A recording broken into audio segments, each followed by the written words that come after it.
नमस्कार श्रोता मित्रों, स्वागत है आपका मेरे YouTube चैनल रश्मि की दुनिया में।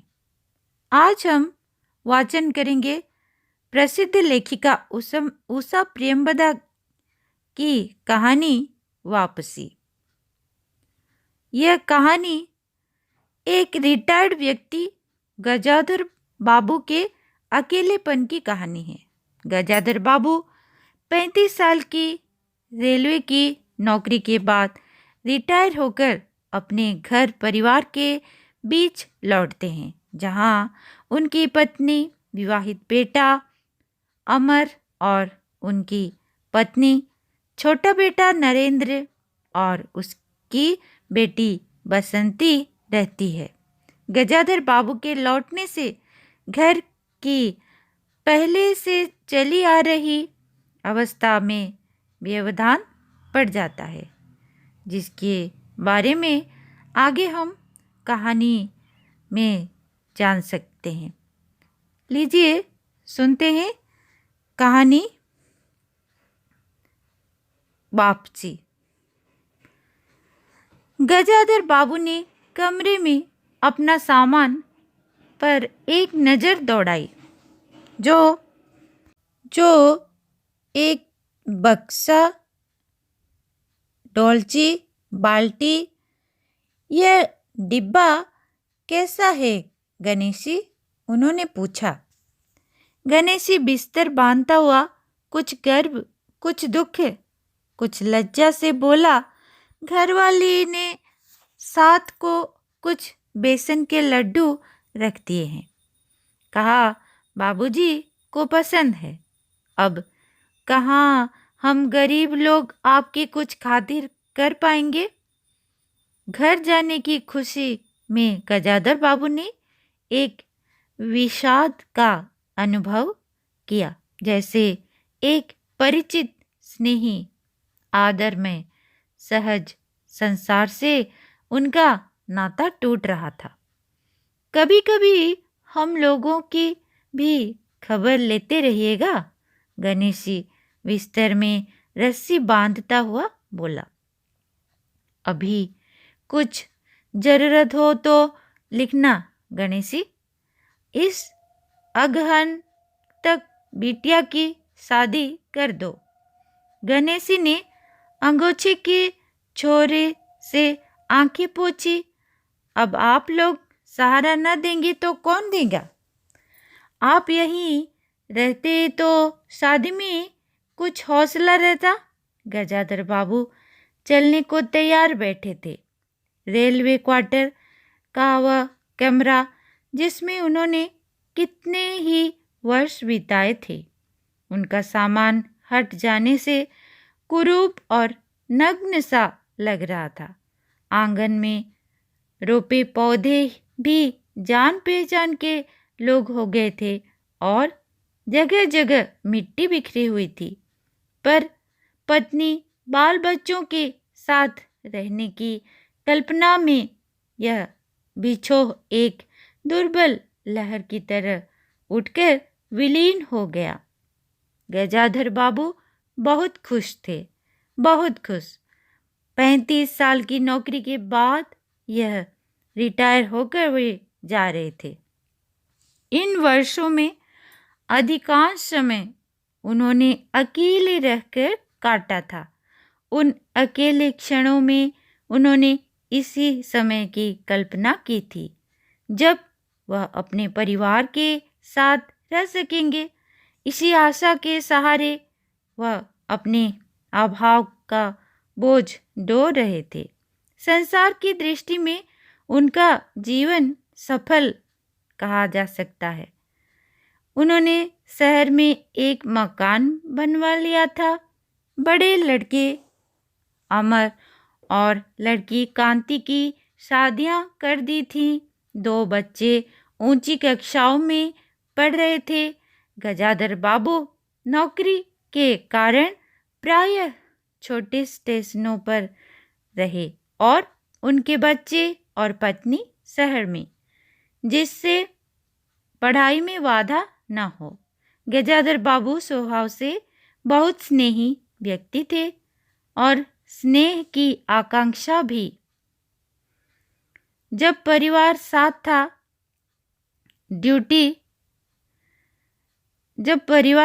था, ड्यूटी से लौटकर बच्चों से हंसते बोलते थे, पत्नी से कुछ मन विनोद करते। उन सबके चले जाने से उनके जीवन में गहन सूनापन भर गया। खाली क्षणों में उनसे घर में टिका न जाता। कभी प्रकृति के न होने पर भी उन्हें पत्नी की स्नेहपूर्ण बातें याद रहती।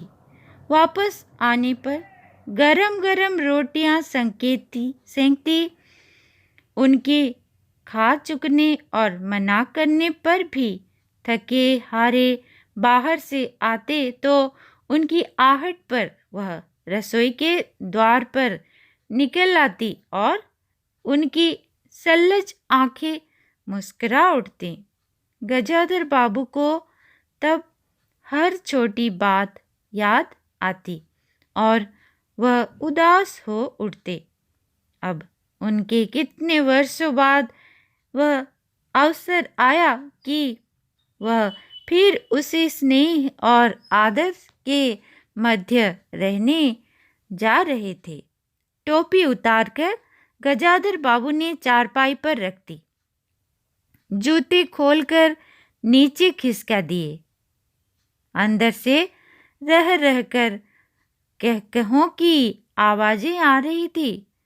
इतवार का दिन था और उनके सब बच्चे इकट्ठे होकर नाश्ता कर रहे थे। गजाधर बाबू के सूखे चेहरे पर स्निग्ध मुस्कान आ गई। उसी तरह मुस्कुराते हुए वह बिना खांसे अंदर चले गए। उन्होंने देखा कि नरेंद्र कमर पर हाथ रखे शायद गत रात्रि की फिल्म में देखे गए किसी नृत्य की नकल कर रहा था और बसंती हंस हंसकर दुहरी हो रही थी। अमर की बहू को अपने तन बदन आंचल या घूंघट का कोई होश न था और वह उन्मुक्त रूप से हंस रही थी। गजाधर बाबू को देखते हुए नरेंद्र धप से बैठ गया और चाय का प्याला उठाकर मुंह से लगा लिया। बहू को होश आया और उसने झट से माथा ढक लिया। केवल बसंती का शरीर रह रहकर हंसी दबाने का प्रयत्न में हिलता रहा। गजाधर बाबू ने मुस्कुराते हुए उन लोगों को देखा, फिर कहा, क्यों नरेंद्र, क्या नकल हो रही थी? कुछ नहीं बाबूजी, नरेंद्र ने सिर पिटाकर कहा। गजाधर बाबू ने चाहा था कि वह भी इस मनोविनोद में भाग लेते, पर उनके आते ही जैसे सब कुंठित हो चुप हो गए। उससे उनके मन में थोड़ी सी खिन्नता उपज गई।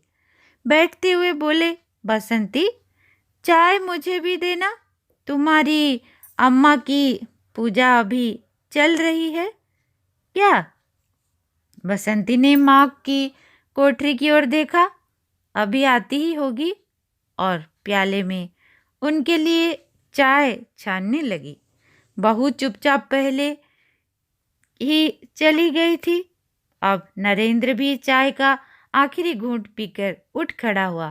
केवल बसंती पिता के लिहाज में चौकी में बैठी माँ की राह देखने लगी। गजाधर बाबू ने एक घूंट चाय पी, फिर कहा, बिट्टी, चाय तो फीकी है, लाइए चीनी और डाल दूं। बसंती बोली, रहने दो, तुम्हारी अम्मा जब आएंगी तभी पी लूँगा। थोड़ी देर में उनकी पत्नी हाथ में अर्घ्य का लोटा लिए निकली और अशुद्ध स्तुति करते हुए तुलसी में डाला। उन्हें देखते ही बसंती भी उठ गई। पत्नी ने आकर गजाधर बाबू को देखा और कहा, अरे, आप अकेले बैठे हैं? यह सब कहाँ गए?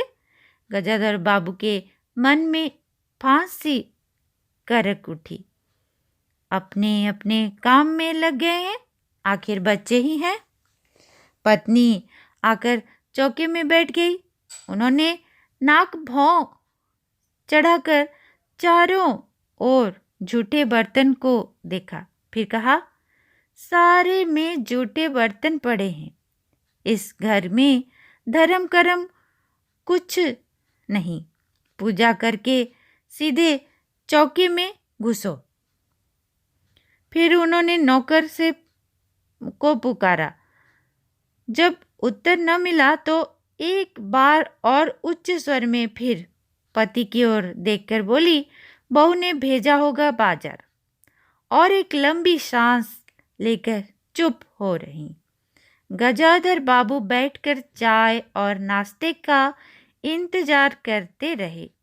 उन्हें अचानक ही गणेशी की याद आई। रोज सुबह पैसेंजर आने से पहले वह गर्म गर्म पूरियां और जलेबी बनाता था। गजाधर बाबू जब तक उठकर तैयार होते उनके लिए जलेबियां और चाय लाकर रख देता था। चाय भी कितनी बढ़िया, कांच के गिलास में ऊपर तक भरी, लबालब, पूरे 2.5 चम्मच चीनी और गाढ़ी मलाई। पैसेंजर भले ही रानीपुर लेट पहुंचे, गणेशी ने चाय पहुंचाने में कभी देर नहीं की। क्या मजाल कि कभी उसे कुछ कहना पड़े। पत्नी का शिकायत भरा स्वर सुन उनके विचारों में व्याघात पहुंचा। वह कह रही थी, सारा दिन इसी खिचखिच में निकल जाता है। इसी गृहस्थी का धंधा पीटते पीटते उम्र बीत गई, कोई जरा हाथ भी नहीं बटाता। बहू क्या करती है? गजोधर बाबू ने पूछा। पड़ी रहती है। बसंती को तो फिर कहो कि कॉलेज जाना होता है। गजोधर बाबू ने जोश में आकर बसंती को आवाज दी। बसंती भाभी के कमरे से निकली और गजोधर बाबू ने कहा, बसंती, आज से शाम का खाना बनाने की जिम्मेदारी तुम पर है। सुबह का भोजन तुम्हारी भाभी बनाएंगी। बसंती मुंह लटकाकर बोली, बाबूजी, पढ़ना भी होता है। गजाधर बाबू ने बड़े प्यार से समझाया, तुम सवेरे पढ़ लिया करो। तुम्हारी माँ बूढ़ी हो गई है, उनके शरीर में अब वह शक्ति नहीं बची है। तुम हो, तुम्हारी भाभी है, दोनों को मिलकर काम में हाथ बटाना चाहिए। बसंती चुप रह गई। उसके जाने के बाद उसकी माँ ने धीरे से कहा, पढ़ने का तो बहाना है, कभी जी नहीं लगता। लगे कैसे? शीला से फुर्सत नहीं। बड़े बड़े लड़के हैं उस घर में, हर वक्त वहाँ घुसा रहना मुझे नहीं सुहाता। मना करूं तो सुनती ही नहीं। नाश्ता कर गजाधर बाबू बैठक में चले गए। घर छोटा था और ऐसी व्यवस्था हो चुकी थी कि उसमें गजाधर बाबू के रहने के लिए कोई स्थान न बचा था। जैसे किसी मेहमान के लिए कुछ अस्थायी प्रबंध कर दिया जाता है, उसी प्रकार बैठक में कुर्सियों को दीवार पर सटका कर बीच में गजाधर बाबू के लिए पतली सी चारपाई डाल दी गई थी। गजाधर बाबू उस कमरे में पड़े पड़े कभी कभी अनायास ही इस सुस्तायित्व का अनुभव करने लगे। उन्हें याद हो आती उन रेलगाड़ियों की जो आती और थोड़ी देर रुककर किसी और लक्ष्य की ओर चली जाती। घर छोटा होने के कारण बैठक में ही अब अपना प्रबंध किया था। उनकी पत्नी के पास अंदर एक छोटा सा कमरा अवश्य था, पर वह एक और अचारों के मर्तबान, दाल चावल के कनस्तर और घी के डिब्बे से घिरा हुआ था, तो दूसरी ओर पुरानी रजाइयाँ, दरियाँ में लिपटी और रस्सी से बंधी रखी थी। उसके पास एक बड़े से टीन में बक्से में घर भर के गरम कपड़े थे। बीच में एक असगनी बंधी हुई थी जिस पर प्रायः बसंती के कपड़े लापरवाही से पड़े रहते थे। वह भरसक उस कमरे में नहीं जाते थे। घर का दूसरा कमरा अमर और उसकी बहू के पास था। तीसरा कमरा जो सामने की ओर था बैठक था। गजाधर बाबू के आने से पहले उसमें अमर की ससुराल से आया बेंत की 3 कुर्सियों का सेट पड़ा था। कुर्सियों पर नीली गद्दियां और बहू के हाथों के कड़े कुशन थे। जब कभी उनकी पत्नी को कोई लंबी शिकायत करनी होती तो अपनी चटाई बैठक में डाल पड़ जाती थी। तो वह एक दिन चटाई लेकर आई। गजाधर बाबू ने घर गृहस्थी की बातें छेड़ी। वह घर का रवैया देख रहे थे। बहुत हल्के से उन्होंने कहा कि अब हाथ में पैसा कम रहेगा, कुछ खर्च कम होना चाहिए। सभी खर्च तो वाजिब वाजिब है, किसका पेट काटूं? यही जोड़ गांठ करते करते बूढ़ी हो गई। मन न मन का पहना न उड़ा। गजोदर बाबू ने आहत विस्मित दृष्टि से पत्नी को देखा। उनसे अपनी हैसियत छिपी न थी।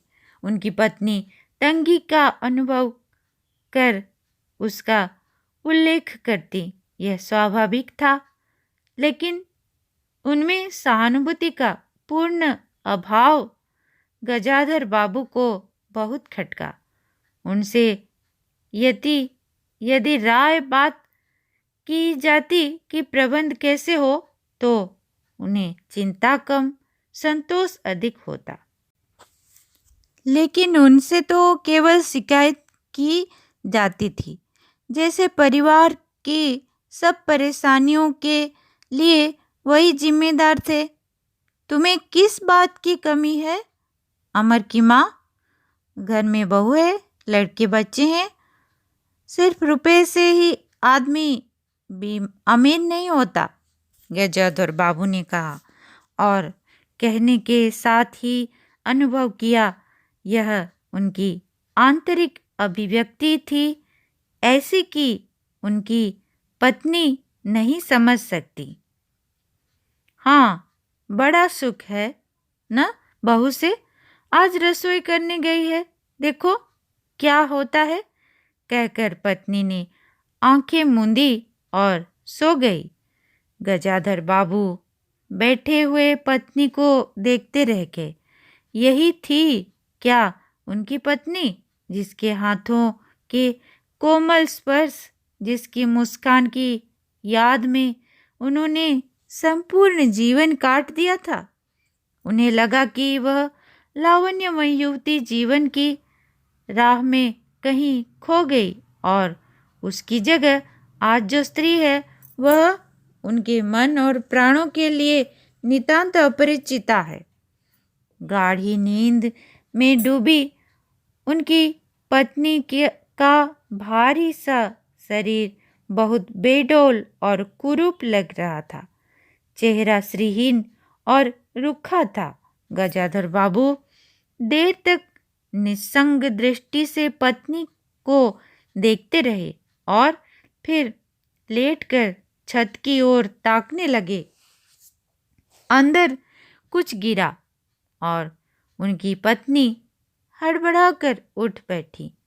लो, बिल्ली ने कुछ गिरा दिया शायद, और वह अंदर भागी। थोड़ी देर में लौट कर आई तो उनका मुंह फूला हुआ था। देखो बहू को चौका खुला छोड़ाई, बिल्ली ने दाल की पतीली गिरा दी।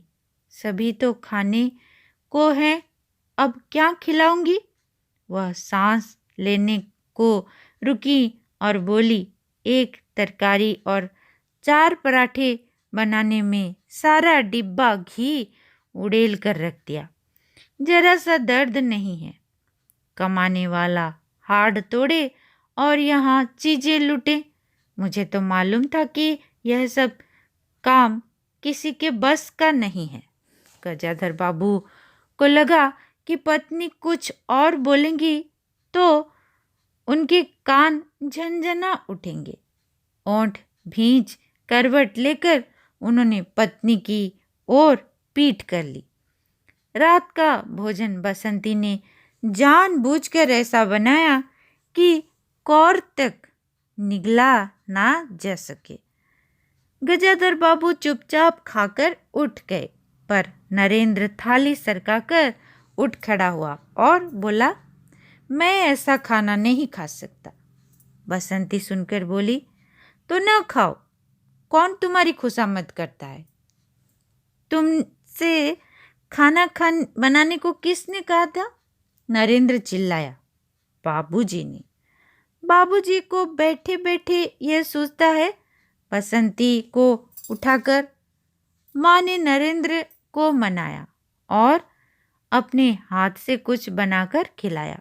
गजाधर बाबू ने बाद में पत्नी से कहा, इतनी बड़ी लड़की हो गई है और उसे खाना बनाने तक का शौर नहीं आया। अरे आता सब कुछ है, करना नहीं चाहती, पत्नी ने उत्तर दिया। अगली शाम माँ ने रसोई बनाया। कपड़े बदल कर बसंती बाहर आई तो बैठक से गजाधर बाबू ने टोक दिया, कहाँ जा रही हो? पड़ोसी में शीला के घर। बसंती ने कहा, कोई जरूरत नहीं है, अंदर जाकर पढ़ो। गजाधर बाबू ने कड़े स्वर में कहा। कुछ देर अनिश्चित खड़े रहकर बसंती अंदर चली गई। गजाधर बाबू शाम को रोज टहलने जाते थे। लौट कर आए तो पत्नी ने कहा, क्या कह दिया बसंती को? शाम से मुंह लपेटे पड़ी है, खाना भी नहीं खाया। गजाधर बाबू खिन्न हो गए। पत्नी की बात का उन्होंने कुछ उत्तर नहीं दिया। उन्होंने मन में निश्चय कर लिया कि बसंती की शादी जल्दी ही कर देनी है। उस दिन के बाद बसंती पिता से बची बची रहने लगती। जाना होता तो पिछवाड़े से जाती। गजाधर बाबू ने 2-1 बार पत्नी से पूछा तो उत्तर मिला, रूठी हुई है। गजाधर बाबू को रोष आ गया। लड़की के इतने मिजाज जाने को रोक दिया तो पिता से बोलेगी नहीं। फिर उनकी पत्नी ने ही सूचना दी कि अमर अलग रहने की सोच रहा है। क्यों? गजाधर बाबू ने चकित होकर पूछा। पत्नी ने साफ साफ उत्तर नहीं दिया। अमर और उसकी बहू की शिकायतें बहुत थी। उनका कहना था कि गजाधर बाबू हमेशा बैठक में ही पड़े रहते हैं। कोई आने जाने वाला हो तो कहीं बैठाने की जगह नहीं। अमर को अब भी वह छोटा सा समझते थे और मौके बेमौके टोक देते थे। बहू को काम करना पड़ता था और सास जब तब फुहड़पन पर ताने देती रहती थी। हमारे आने के पहले भी कभी ऐसी बात हुई थी? गजाधर बाबू ने पूछा। पत्नी ने सिर हिलाकर जताया कि नहीं। पहले अमर घर का मालिक बनकर रहता था। बहू को कोई रोक टोक नहीं थी।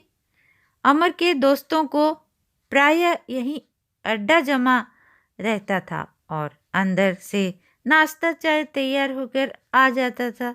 बसंती को भी वही अच्छा लगता था।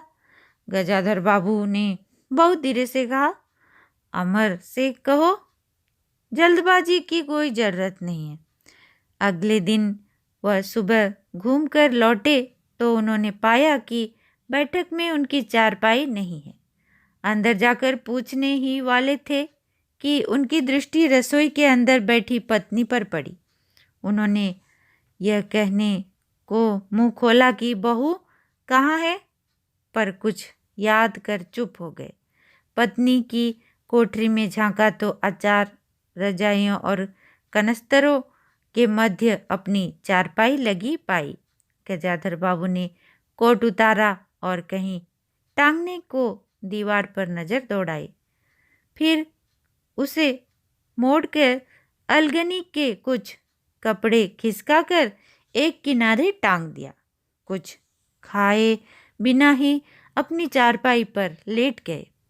कुछ भी हो, तन आखिरकार बूढ़ा ही था। सुबह शाम कुछ दूर टहलने अवश्य चले जाते, पर आते आते थक उठते थे। गजाधर बाबू को अपना बड़ा सा खुला हुआ क्वार्टर याद आ गया। निश्चित जीवन। सुबह पैसेंजर ट्रेन आने पर स्टेशन की चहल पहल, चिर परिचित चेहरे और पटरी पर रेल के पहियों की खटखट जो उनके लिए मधुर संगीत की तरह था। तूफान और डाकगाड़ी के इंजनों की चिंगाड़ उनकी अकेली रातों की साथी थी। सेठ रामजी मल के मिल के कुछ लोग कभी कभी पास आ बैठते। वही उनका दायरा था, वही उनके साथी। वह जीवन अब उन्हें एक खोई निधि सी प्राप्त प्रतीत हो गया। उन्हें लगा कि वह जिंदगी द्वारा ठगे गए हैं। उन्होंने जो कुछ चाहा उसमें से उन्हें एक बूंद भी न मिली। लेटे हुए वह घर के अंदर से आते विविध स्वरों को सुनते रहे। बहू और सास की छोटी सी झड़प, बाल्टी पर खुले नल की आवाज, रसोई के बर्तनों की खटपट और उसी में दो गौरियों के वार्तालाप। और अचानक ही उन्होंने निश्चय कर लिया कि अब घर की किसी बात में दखल न देंगे। यदि गृहस्वामी के लिए पूरे घर में एक चारपाई की जगह यही है तो यहीं पड़े रहेंगे। अगर कहीं और डाल दी गई तो वहाँ चले जाएंगे। यदि बच्चों के जीवन में उनके लिए कहीं स्थान नहीं तो अपने ही घर में परदेसी की तरह पड़े रहेंगे। और उस दिन के बाद सचमुच गजाधर बाबू कुछ नहीं बोले। नरेंद्र मांगने आया तो बिना कारण पूछे उसे रुपए दे दिए। बसंती काफी अंधेरा हो जाने के बाद भी पड़ोस में रही तो भी उन्होंने कुछ नहीं कहा। पर उन्हें सबसे बड़ा गम यह था कि उनकी पत्नी ने भी उनमें कुछ परिवर्तन लक्ष्य नहीं किया। वह मन ही मन कितना भार ढो रहे हैं इससे वह अनजान ही बनी रही, बल्कि उन्हें पति के घर के मामले में हस्तक्षेप न करने के कारण शांति ही मिलती थी।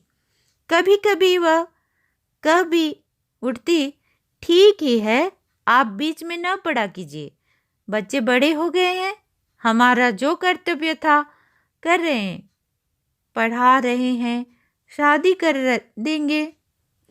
गजाधर बाबू ने आहत दृष्टि से पत्नी को देखा।